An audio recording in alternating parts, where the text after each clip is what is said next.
እንደምንላችኋል ክቡራን የጽሕፈት ቤታችን ባለሙያዎች በቀበሌ የአርሶ አደርን ለውጥ በየቀኑ ለመቀየር ሁላችሁ የምትታገሉ ባለሙያዎቻችን እንደምንላችሁ።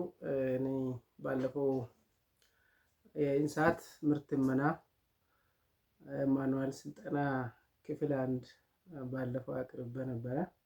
ዛሬ ይኸው እንደ ቀጠሯችን ክፍል 2 ስልጠናችን ዛሬ ይቀጥላል። የወረዳ ቅቤ ምርት ምና ዛሬ ለማየት እንሞክራለን። እንግዲህ ለማስታወስ ያክል ባለፈው እንግዲህ የእንስሳት ምርት ምና ጥቅም ለምን እንደሚያስፈልግ ዓላማውን ሁሉ ግልጽ አድርገናል። የወተት ምርት ምና ከእያንዳንዱ ከአግሬሰብ ከዲቃላ ከውጭ ዝርያ ላሞች እንዴት እንደሚተመን እና በ2014 እንደ ወረዳችን ዶክመንት ተደርጎ የተቀመጠ ማኑዋልን ለማንጸባረቅ ሞክረን ዛሬ ግን ይህንን ለማስታወስ ያክል ነው። ሁሉንም ትመና ለመስራት መሰረታዊ መረጃ በእጃችን መኖር እንዳለበት መዘንጋት የለብንም። የእንስሳት ቁጥር፣ የተወለደ እንስሳት፣ የሞተ፣ የተሸጠ፣ በስጦታም በግዢ ወደ ቀበሌያችን ወደ ወረዳችን ኢሚግሬት የሚያደርግ እንስሳት መረጃ በእጃችን መኖር ያስፈልጋል። ከዛ ባለፈ ወተት የሚሰጡ እንስሳት መካን የሆኑ የማይወልዱ ወደ ስጋ አገልግሎት መዋል የሚችሉ እነኚህ መሰረታዊ መረጃም መያዝ ግድ እንደሆነ ባለሙያዎቻችን ማሰብ አለባቸው። ዛሬ የወረዳ ቅቤ ምርት ምና እንግዲህ ቅቤ እንዴት ይተመናል የሚለውን ዛሬ ለማየት እንሞክራለን። ቅቤውን ለመተመን ባለፈው እንግዲህ ወተት ምርት ምናን አይተናል። ወተት በየቀኑ አርሶ አደሩ ጉዳዩን በማሳመን ምክንያቱም ካልቸራልም ላይቀበለን ስለሚችል በጣም የኛ አርሶ አደር ጠንቃቃ ነው። ስለዚህ ይህም በጥንቃቄ ለዚህ ጉዳይ እንደምንፈልግ መረጃው የሚፈለገው ለዚህ ነው ብለን በጣም የነቁ አርሶ አደሮችን ለሳምፕል መምረጥ አለብን። አለበለዚያ ከአርሶ አደር ጋር መግባባት ካልቻለን ደግሞ ውጤታችን የከፋ እንዳይሆን ወተት ምርቱ በዛ ልክ ከተተመነ በኋላ የቅቤ ምርት ለመተመን የምናጠውን ወተት መጠን በሊትር መለካት ነው ቀድሞ። ስለዚህ ኤክስ ቀበሌ ላይ የሆነ ኤክስ አርሶ አደር ቤት የምናጠው ወተት ምን ያክል ሊትር ወተት አንዴ ይናጣል፣ ከዛ ምን ያክል ኪሎግራም ቅቤ ተገኘ የሚለውን ይሄ አሰምፕሽን አይደለም። በአርሶ አደር ደረጃ ቅድም እንዳልኩት ጉዳዩን አስረድተን አርሶ አደሮቻችንን አሳምነን በገባን መሰረት ምርቱን መዝግበን ለትቤ ወደ 4 ሊትር ወይ 5 ሊትር በአንድ ጊዜ አብዛኛውን ጊዜ በቅል ነው የምናጠው እንደኛ አካባቢ። አሁን የፋብሪካ ውጤት እንደ ጀሪካን አልፎ አልፎም ገንቦም ይጠቀማሉ። ከሸክላ የተሰራም ማሰሮ። ስለዚህ እዚህ ላይ የሚገባው ወተት አንድ ጊዜ የምናጠው ምን ያክል ሊትር የሚለውን መዝግበን እንይዛለን። ከዛ በኋላ 5 ሊትር ወይ 4 ሊትር ወተት ተኒጦ ምን ያክል ኪሎግራም ቅቤ ወጣ የሚለው ቅቤው ለብቻ እንመዝናለን። ይህ ከሆነ በኋላ አጠቃላይ ባለፈው በወረዳችን ከሀገረሰብ ከዲቃላና ከውጭ ዝርያ እንስሳት ወደ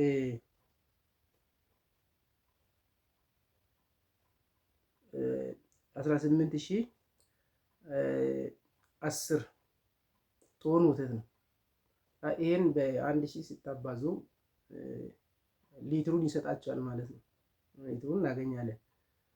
እንግዲህ ከ5 ሊትር ወይ 4 ሊትር ኒጠን ወይ ግማሽ ኪሎ ግራም ላገኝ እንችላለን። ይሄ ምናልባት የምንመግበው መኖ ሊወስን ይችላል። አብዛኛው ጊዜ ደረቅ መኖ የምንመግብ ከሆነ ጥሩ ቅቤ ምርት ሊሰሩ ይችላሉ። በዛም ይሄ ላሽ ግራስ ያልበሰሉና ገና በማብቀል ላይ ያሉ ሳሮችን የሚመገቡ ከሆነ ብዙ ቅቤም ላይገኝ ይችላል። አይብና ከሌላ እንትን ውጪ ላናገኝ ስለምንችል ደረቅ መኖ ለምሳሌ እንደ ጭድ፣ የስንዴ ተረፈ ምርት ገለባ፣ የበቆሎ ገለባን እነኚህ የምንመግብ ከሆነ ጥሩ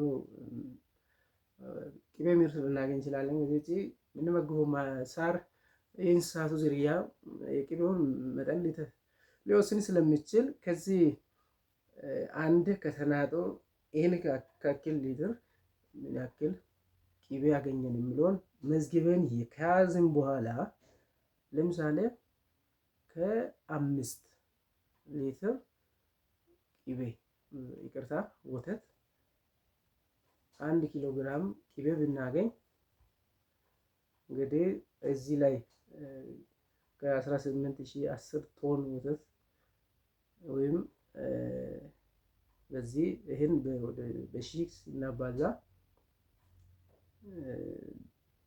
በሊትር የምናገኘው ከዚህ ይሄን ካክል ወተት ይሄን ይሰጠናል ማለት ነው። ለምሳሌ 5 ሊትር ወተት እኩል ይሆናል 1 ኪሎ ግራም ቅቤ ከሆነ ከዚህ ከ180,100 ሊትር ወተት ነው ማለት ነው። ያኔ 2014 ሰርተን ያገኘነው ከዚህ ምን ያክል ኪሎ ክሪክሮስ አድርገን በቀላሉ የቅቤ ምርት ማግኘት እንችላለን ማለት ነው። ስለዚህ ይህን ሀሳብ ከተረዳን እንግዲህ በወቅቱ 2014 በእኛ ወረዳ ያው ናሙና ተወስዶ እንግዲህ በእንስሳት ምርት መመሪያ መሰረት የቅቤ ምርት የሚተመነው ናሙና ተወስዶ በ15 ቀን ውስጥ ከታለበው ወተት አንድ ጊዜ የምናጠው ያው ወተት ቅድም እንዳልኩት ይወሰድና ከምን ያክል ሊትር ወተት ምን ያክል ቅቤ ተገኘ የሚለው መጀመሪያ ማወቅ ነው። ይሄን ማናውቅ ከሆነ መረጃችን ሊበላሽ ይችላል ወይ ምርት ሊደበቅ ይችላል። አልበዚያ ከተጠበቀው ምርት በላይ የውሸት ሪፖርት ሊገጥመን ይችላል። ይህ እንዳይሆን በጥንቃቄ ይህ ናሙና ይወሰድና በወቅቱ እንደ ወረዳ ትንሽ እንደ ወረዳ የወሰድነው 260 ላሞችን ናሙና ተጠቅመናል።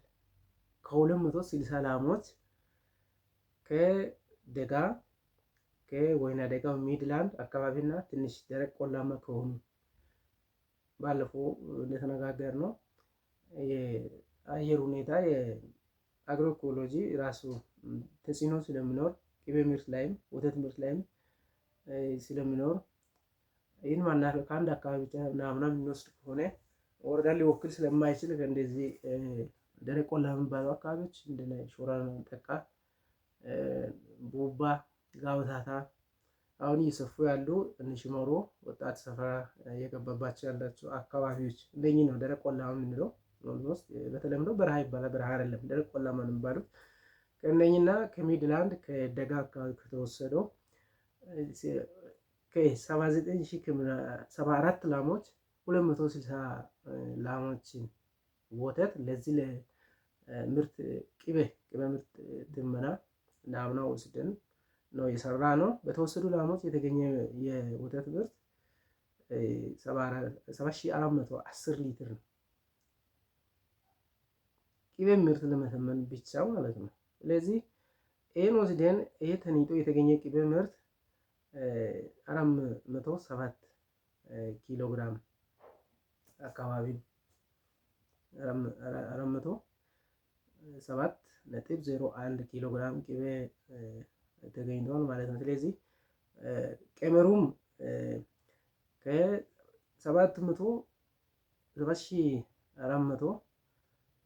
ከ7,410 ሊትር ወተት ተኒጦ 407.01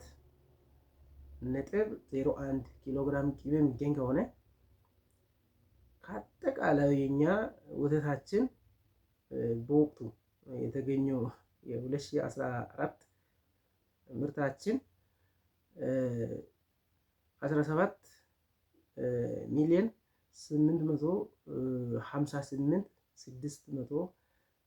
17,688,688.9 ሊትር ወተት ነው። የ2014 ወተት ምርታችን ማለት ነው። ስለዚህ ከዚህ ሲምፕል ማቴማቲክስ ሜትር ተጠቅመን ክሪክሮስ አድርገን የተገኘው ወተት ይሄ አጠቃላይ ሲናጥ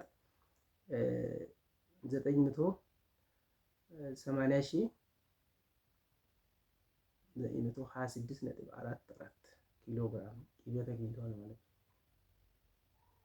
እንግዲህ ይሄንን ቅቤ ምርት ለማሻሻል እንግዲህ ምርት ምናምን የሚሰራው በአብዛኛው በተለይ በጋ አለፍ ብሎ ሳሩ ትንሽ ማቹርድ ሆኖ በልግ ሳሩ በቅሎ ወደ ሰኔ አካባቢ ነው ይሄን ምርት የሰራ ነው።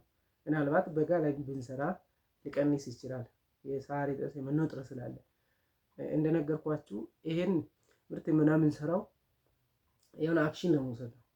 ብዙ እንስሳት ተሰቃይቶ በሳር እጥረት የሚቸገሩ ከሆነ አርሶ አደሩም በምክር ሀሳብ ደግፈን ጥራት ያላቸው ላሞች ይዞ መኖን ያሻሻለ ቅቤው ምርት ከፍ እንዲያደርግ ታሳቢ ተደርጎ ምናልባት የተከበራችሁ አድማጮቻችን መገንዘብ ያለባቸው ይሄ የሽሽንዳ ከተማ አስተዳደር አሁኑ የሽሽንዳ ከተማ አስተዳደር ውስጥ ያሉ ላሞችን ያካተተ ነው። ምናልባት አሁን በዚህ ዓመት እየሰራን ያለ ነው። ቅርብ ጊዜ ይፋ የምናደርገው ምርት ምን አለ እሱን እንትን ስናደርግ የዚህ ሽሽንዳ ከተማ አስተዳደር ውስጥ ያሉትን እንስሳት ፖፑሌሽን አውጥተን ነው ማለት ነው። በወቅቱ ከተማ አስተዳደር ገና እየተመሰረተ ስለሆነ በቀድሞ ወረዳ ላይ አንድ ላይ እንዳለ አድርገን የሰራነው ውጤት እንደሆነ ነው መገንዘብ የምትችሉት። እንግዲህ ቅቤ ምርት ምናምን በዚህ ካየን ቀጣዩ የወረዳ እንቁላል ምርት ትመና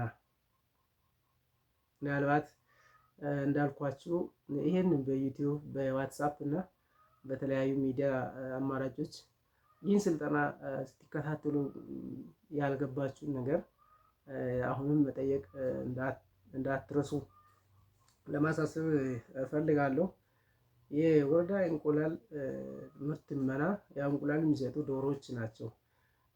ወደዚህ ስንገባ አሁንም ታሳቢ የሚደረገው ጠቅላላ ወረዳ ውስጥ ያለው የዶሮ ፖፑሌሽን ሀገረሰብ፣ ዲቃላ፣ የውጭ ዝርያ እነኚህን ለብቻ ተለይቶ መረጃ መኖር አለበት። ለየትኛውም ትመና የእንስሳት ቁጥራችን በትክክል ማናቅ ከሆነ ምርት የሰጠ ያለው አይዲል ሆኖ ዝም ብሎ በመኖ ተጎሳቁሎ ያለው እንስሳት ትመናችን ውስጥ ካካተትን የሌለ ምርት አለ ብለን ሪፖርት ማድረግ ስለለብን እዚህ ላይ መጠንቀቅ አለብን። እንግዲህ የ2001 ዓመተ ምህረት በቀድሞ ደቡብ ብሔር ብሔረሰቦች ክልል ይቅርታ ስልጠና ይቀጥላል።